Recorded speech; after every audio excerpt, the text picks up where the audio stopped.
Hello students, I am Dr. Preeti Mathur, Associate Professor, Department of Zoology, SPC, Government College, Ajmer.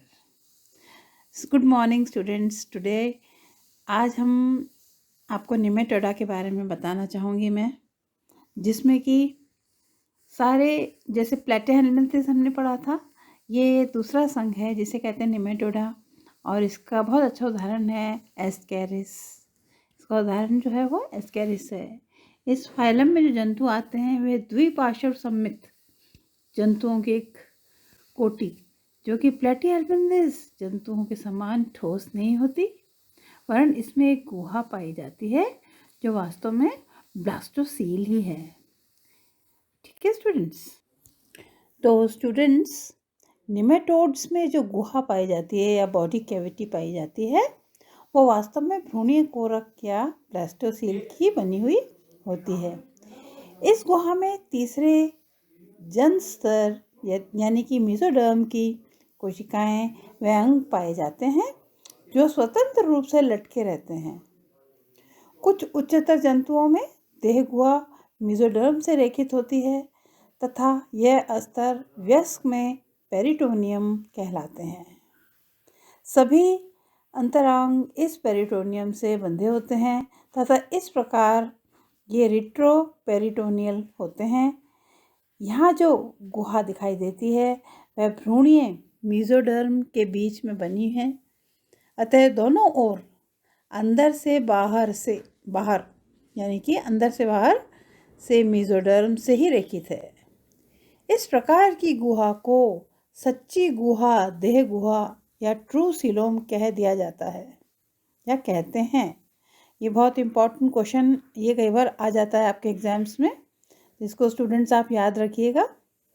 तो एस्केल्मिन्थेस जंतुओं में जो गुहा पाई जाती है उसे, जैसा मैंने अभी आपको बताया, उस गुहा से विभेदित करने हेतु कूट गुहा या सीडोसीलोम या मिथ्या गुहा भी कहा जाता है। अन्यथा यह भी तो देह गुहा ही है, एक तरह से ये भी तो एक देह गुहा ही है। ऐसी गुहा धारण करने वाले जंतुओं को कूट गुहिका या सीडोसीलोमेट भी कहा जाता है। ये जो आप स्लाइड देख रहे हैं इसका बहुत अच्छा उदाहरण है एस्केरियासिस। एस्केरिस ल्यूम्ब्रिकॉइड्स भी है इसका पूरा नाम उस जंतु का। और ये एस्केरिस जो होती है ये बहुत कॉमन हेलमिन्थिक इन्फेक्शन से ये डिजीज़ होती है और ये जनरली वर्ल्ड वाइड सब जगह ये डिजीज़ पाई जाती है और ज़्यादातर जो लोग हैं वो 25% लोग इस बीमारी से ग्रसित रहते हैं। पैथोफिजियोलॉजी में एक अडल्ट ल्यूम्ब्रिकॉइड्स आर वाइट और yellow and 15 to 35 centimetre long.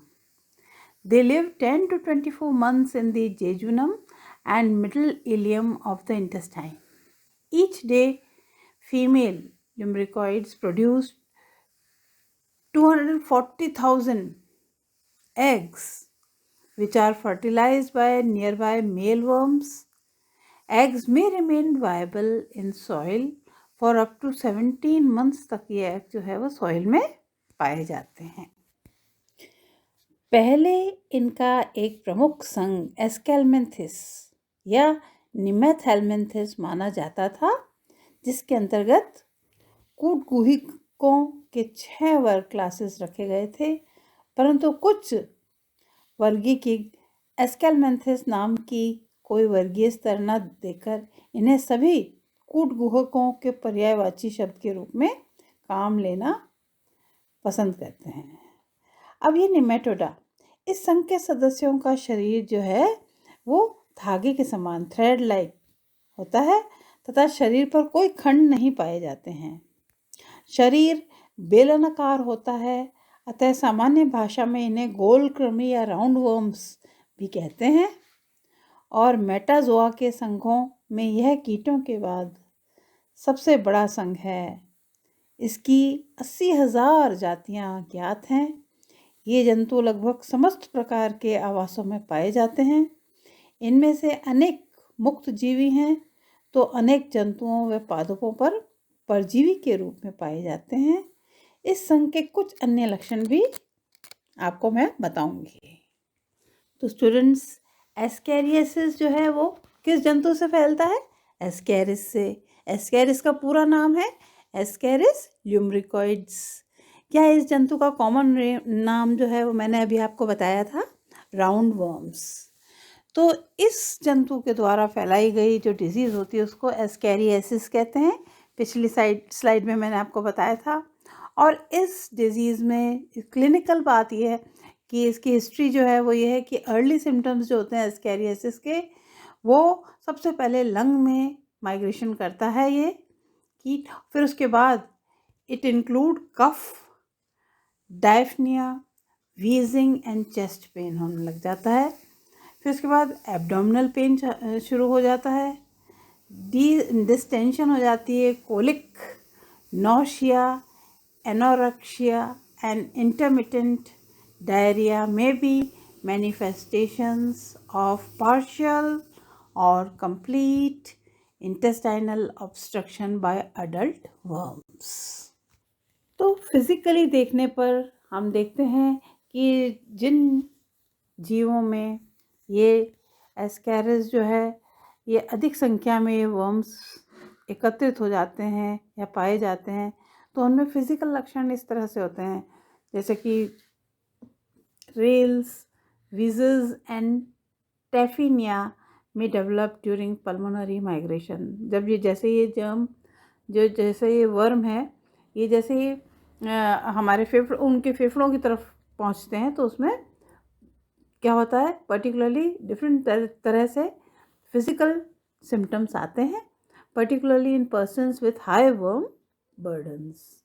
VJs होते हैं, उसमें अजीब सा बिहेवियर दिखाई देता है।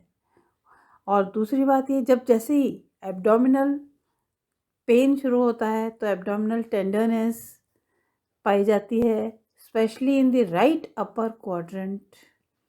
हाइपोगैस्ट्रियम और राइट लोअर क्वाड्रेंट में सजेस्ट कॉम्प्लिकेशंस ऑफ एस्कैरियासिस।